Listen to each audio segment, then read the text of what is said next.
అందరికీ నమస్కారం. ఈరోజు నేను ఒక కొత్త టాపిక్ మీతో షేర్ చేసుకోవాలనుకుంటున్నాను. ప్రతి ఒక్కళ్ళకి మ్యారేజ్ చేసుకోవాలి అనే ఊహ వచ్చినప్పటి నుంచి ఆడపిల్లలు కానీ, మగపిల్లలు కానీ వాళ్ళకి ఒక థాట్ ఉంటుంది. ఏమంటే నేనే ఎక్కువగా డామినేట్ చేయాలి అమ్మాయి పైన అనేది అబ్బాయిలకు ఉంటుంది. నేను ఎలా చెప్తే అలా వినాలి, నేను గీత గీస్తే దాటకూడదు, నేను చెప్పిన ప్రతిదానికి వాళ్ళు ఓకే అనాలి, నో అనే పదం లైఫ్లో వినపడకూడదు. దీనికి ఏం చేయాలి? పెళ్ళైన కొత్తలోనే ఆ అమ్మాయి పైన మనము ఆధిపత్యం అనేది సాధించాలి అనేది అబ్బాయిలు ఆలోచిస్తారు. అమ్మాయిల వైపు నుంచి కూడా చాలా ఉంటాయి ఆలోచనలు. వాళ్ళేమనుకుంటారు, వెళ్ళిన మరుక్షణం నుంచి ఎలాగైనా సరే అతన్ని నేను చెప్పినట్టు వినేటట్టుగా చేసుకోవాలి, నేను ఎలా చెప్తే అలా వినాలి. ఫస్ట్ వెళ్ళగానే వాళ్ళ ఆలోచన విధానం లేడీస్ మీదే ఉంటుంది. అత్తగారైతే ఆమె మాట ఉల్లంఘించి భర్త తన మాటే వినాలి, ఆడపడుచులు కాదని, అత్తను కాదని తను ఎలా అంటే అలా వినాలి.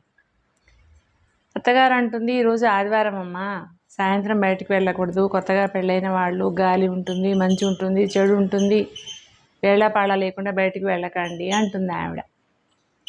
సరే పోనీ, కన్నతల్లి కాబట్టి ఆమె చెప్పినట్టే వినాలని ఆమె కూడా ఉంటుంది, అందువల్ల అనవచ్చు. కానీ దీంట్లో ఒక మంచి ఆలోచన కూడా ఉంది. ఆదివారం వెళ్ళడం మంచిది కాదు కొత్తగా పెళ్ళైన వాళ్ళని. కానీ కోడలికి ఏముంటుంది, ఈమె వద్దు అన్నది కాబట్టి మనం చేయాలి. ఆదివారం ఏంటి ఇంకా నాన్ సెన్స్.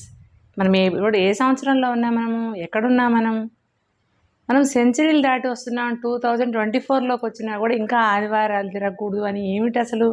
ఈమె కావాలని నేను మా ఆయన పోకుండా చేస్తుంది అని ఇక అలగడము, చెయ్యడము, ఏవేవో చేసి మొత్తం మీద అతని దగ్గర పట్టు సాధించాలి అనుకుంటుంది. క్రమంగా అలా అత్తగారు చెప్పినట్టు వినకుండా వాళ్ళకి ఎప్పుడు ఇష్టమైతే అప్పుడు బయటికి వెళ్ళడము, రావడము, అలాగా భర్త దగ్గర ఈమె చేస్తుంది.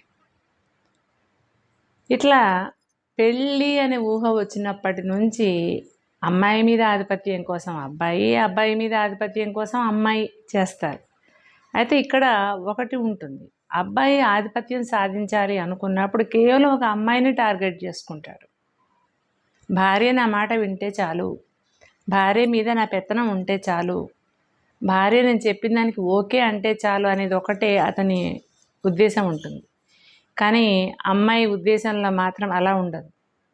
అందరూ ఫ్యామిలీ మెంబర్స్ మొత్తంని టార్గెట్ చేస్తుంది అమ్మాయి. అంటే విజయ పరంపర. మనము ఒక క్లాస్ తర్వాత ఒక క్లాస్ పైకి వెళ్తాం, 6th తర్వాత 7th ఒకటి ఎగ్జామ్ పెడతారు. ఇప్పుడు మామూలు ఎగ్జామ్ నడుస్తుంది. ఒకప్పుడు అయితే 7th అనేది అది కూడా ఒక బోర్డ్ ఎగ్జామ్ లాగే అనేవాళ్ళు. 8th 9th మామూలుగా వెళ్ళిపోతే 10th ఒక బోర్డ్ ఎగ్జామ్, చాలా హార్డ్. 10th అనగానే అదొక భయంకరమైనటువంటి క్లాస్ అన్నట్టుగా ఒక దృష్టిలోకి వచ్చి పేరెంట్స్ అలర్ట్గా ఉంటారు, స్టూడెంట్స్ అలర్ట్గా ఉంటారు. అలాగా అత్తగారిని ఎదిరించడం అనేది 10th క్లాస్. ఆడబిడ్డల్ని రాకుండా చేయడము, ఉంటే వాళ్ళను బాధ్యతలు వాళ్ళు విస్మరించేలా చేయడము, అది 7th క్లాస్ బోర్డ్ ఎగ్జామ్. ఆడబిడ్డలు 7th అయితే అత్తగారు 10th. ఆ తర్వాత ఇక వాళ్ళు కంప్లీట్గా అతన్ని దేనికి నో అనకూడదు. దేనికి నో అన్నా దానికి మళ్ళీ అతను కూడా ఇబ్బంది పడాల్సిందే. ఇక ఈ 2 ఎగ్జామ్స్ దాటింది కాబట్టి ఇక పెద్దగా ఇబ్బందులు లేకుండా అలా సాగిపోతూ ఉంటుంది లైఫ్. ఎప్పుడైనా విసుగు పుట్టి, చిరాకు పుట్టి, డబ్బులు ఎక్కువగా ఖర్చు అవుతున్నాయని, తీసుకొచ్చిన ఆదాయం సరిపోవట్లేదని, ఎంత సంపాదించినా అంతా ఖర్చులకే పోతున్నాయని విసుగొచ్చిన భర్త ఏదైనా ఒకరోజు ఊరుకో మొన్నేగా కొనుక్కున్నావు, ఎన్ని చీరలు కొనుక్కుంటావు, ఇంటి నిండా చీరలేనా అలా అన్నాడు అనుకోండి, సంపాదించావు రే బోర్డు సంపాదన, పెళ్ళానికి ఒక చీర కూడా కొనలేకపోయాక ఎందుక సంపాదన ఏడవని ఎత్తి పెట్టుకోవడానికి, నువ్వు అంత గొప్పగా సంపాదిస్తావంటేనే నేను పెళ్లి చేసుకున్నాను, ఇక ఈ మాత్రం చీర కొనియలేనోడివి, నువ్వెందుకు పని లేక అని అలా కూడా చెయ్యడానికి సిద్ధపడతారు ఆడవాళ్ళు. ఎప్పటికో కానీ ఆ మహానుభావుడికి అబ్బా నేను చాలా ఇదైపోయాను, ఈమెదే ఆధిపత్యం నడుస్తుంది అనుకుంటాడు. మగవాడి ఆధిపత్యం ఒక్క భార్య కనుక జీవితం సాఫీగా నడిచిపోతుంది. ఈ మాట వినగానే చాలామంది ఆడవాళ్ళకి కోపం వస్తుంది. ఏమిటి మగవాడి ఆధిపత్యం గొప్పనా, జీవితం సాఫీగా నడిచిపోతుందా, ఆడవాళ్ళ ఆధిపత్యంలో జీవితాలు నాశనం అయిపోతున్నాయా అని తప్పకుండా కోపం వస్తుంది. కానీ ఆలోచిస్తే మీకే తెలుస్తుంది. అటు తల్లిని దూరం చేసి అక్క చెల్లెలను దూరం చేసి ఫైనల్గా అతన్ని కూడా టార్గెట్ చేసి ఇల్లు వాకిలి ఏవి సరైన విధానంగా చూసుకోకుండా అతనికి కూడా విలువ ఇవ్వకుండా ఇలా చేయడం గొప్ప విషయమా, లేక భార్య ఒక్కటి నా మాట వింటే చాలు అనుకునే అతని భావం విశేషమా? సమాజంలో కూడా అదే గౌరవం, అతని మాట వినడమే గౌరవం. అలా అనగానే మీకు చాలామంది గుర్తుకొస్తారు. వెంటనే బ్యాడ్ హ్యాబిట్స్ మగవాళ్ళు గుర్తుకొచ్చి వీళ్ళ ఆధిపత్యంలో బతకాలా, చెప్పాలేమ్మా భలేగా అంటారు. నేను బ్యాడ్ హ్యాబిట్స్ ఉన్న వాళ్ళ విషయం చెప్పట్లేను ఈరోజు. కామన్గా అమ్మాయి మంచిది, అబ్బాయి మంచివాడు, హెల్దీ వాతావరణంలో పెరిగారు, హెల్దీగా ఉన్నారు, చక్కటి వివాహ జీవితం అనేది ప్రారంభించాలి, కొనసాగించాలి అనుకుంటున్న వాళ్ళ ఆలోచనలు ఇలా ఉంటాయి, క్రమంగా ఈ విధంగా పరిణమిస్తాయి అనేది నేను ఈరోజు చెప్పాలనుకుంటున్నాను. అయితే ఇప్పుడు ఒక చిన్న విషయం కూడా మీకు చెప్పాలి. ఇప్పుడు చేసుకునే పెళ్ళిళ్ళల్లో అన్నీ ఫంక్షన్ హాల్స్ కదా, మ్యారేజ్లు, ఈ టైం నుంచి ఈ టైం వరకు మీకు ఇస్తున్నాము ఫంక్షన్ హాల్ అంటారు. ఆ టైం దాటిన తర్వాత మరో పెళ్ళి కానీ ఇంకో ఫంక్షన్ కానీ రెడీగా ఉంటుంది. దాంతో గబగబా హడావిడిగా చేసేసుకొని ఎవరిది వాళ్ళు సర్దేసుకొని ఇంకా పెళ్లి కార్యక్రమం అయిపోయింది, వెళ్ళిపోతారు.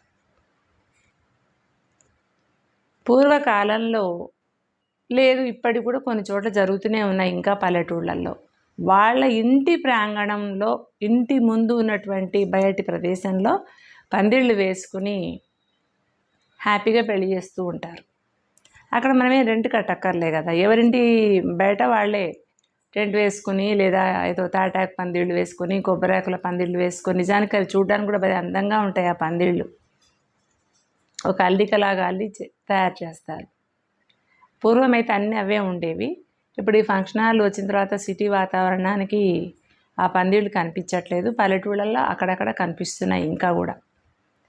అలా చేసినప్పుడు వాళ్ళు ఏం చేస్తారంటే జీవితము ఇలా ఉంటుంది అని చెప్పడం కోసం కొన్ని ఆటలు ఆడిస్తారు భార్యాభర్తల్ని.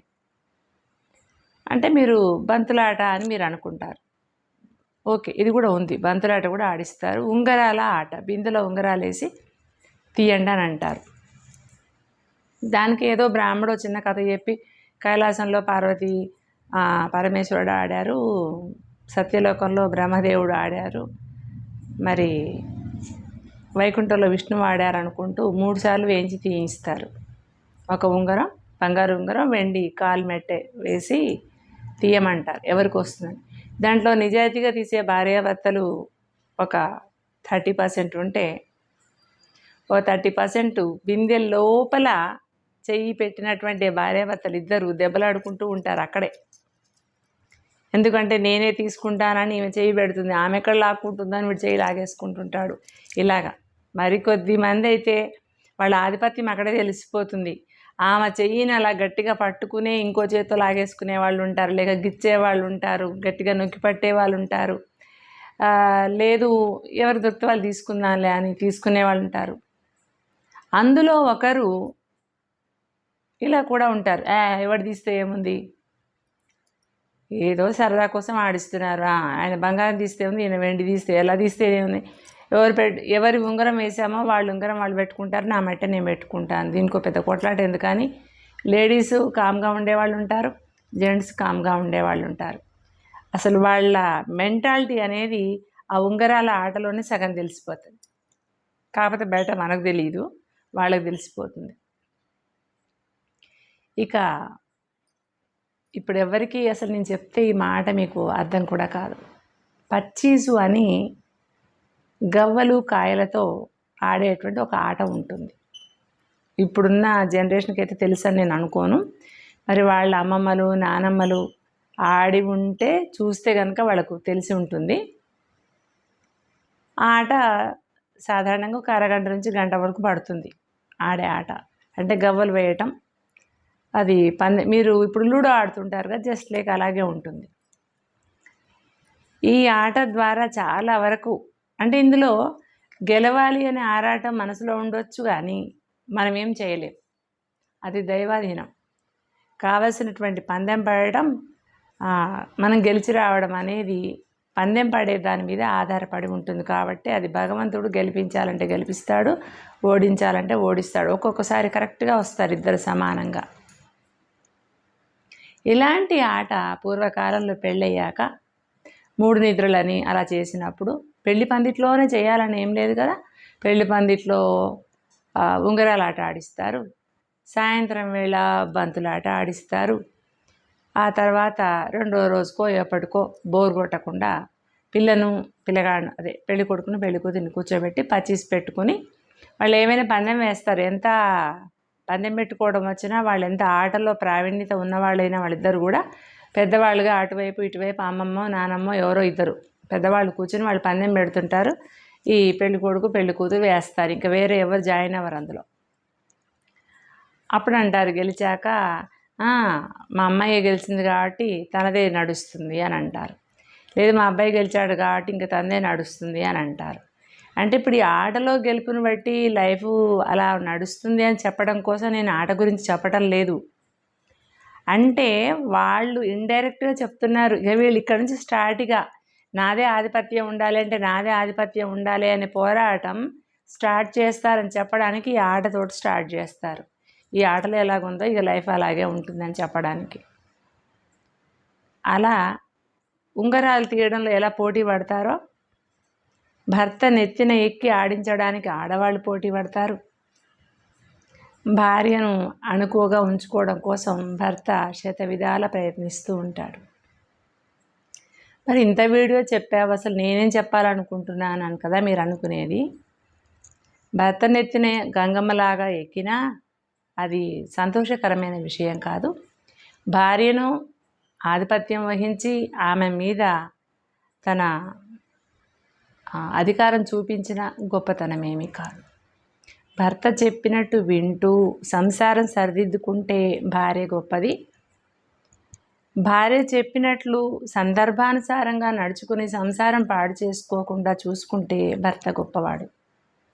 ఈ భార్యాభర్తలు ఇద్దరు సమన్వయం చేసుకుని సంసారాన్ని ప్రశాంతంగా నడిపిస్తే వాళ్ళకు పుట్టినటువంటి సంతానం అదృష్టవంతులు. ఇటువంటి మంచి వాతావరణంలో పెరిగే పిల్లలు మంచి పనులు, మంచి ఆలోచనలు, మంచి చదువు, విజ్ఞానం, మంచి పద్ధతులు కలవాళ్ళై పెరుగుతూ ఉంటారు. ఇక ఎప్పుడూ ఒకరి మీద ఒకడు పిల్లి ఎలుకల్లాగా, పాము ముంగిసల్లాగా ఎప్పుడు మెడ పట్టుకుందామా, ఎప్పుడు జడ పట్టుకుందామా అన్నట్టు చూసే భర్త, ఎప్పుడు అవకాశం దొరికితే అత్తింటి వాళ్ళని ఆడిపోసుకుందామా, నోటుకొచ్చినట్లు సూటిపోటి మాటలు అందామా అని తల్లి అలా చూస్తూ ఉంటే ఆ వాతావరణంలో పిల్లలు కూడా ఇలాగే తయారవుతారు. నోరు పారేసుకునేవాళ్ళు, దుర్మార్గులు తయారవుతారు. అందుకని కొత్తగా పెళ్లి చేసుకునే జంటలు, పెళ్లి చేసుకోవాలి అని ఆలోచించుకునే యువత, పెళ్ళయి కొద్ది రోజులే అయ్యింది అనుకునేటువంటి వాళ్ళు ఒకరి మీద ఒకరు ఆధిపత్యం చూపించుకోవడం కంటే ఒకరి మీద ఒకరు ప్రేమను ఎక్కువగా చూపించుకొని ప్రేమతో ఒకరిని ఒకరు స్వాధీనం చేసుకుని సంసారాన్ని చక్కగా పూలపాంపుగా చేసుకోండి. అప్పుడు మీరు 10 మందికి ఆదర్శం అవుతారు. మీరు అందరిని ఇష్టపడతారు, అందరూ మిమ్మల్ని ఇష్టపడతారు. ఇది ఈరోజు నేను చెప్పాలనుకున్నటువంటి విషయం. మంచి అనేది ఎవరు చెప్పినా వినాలి.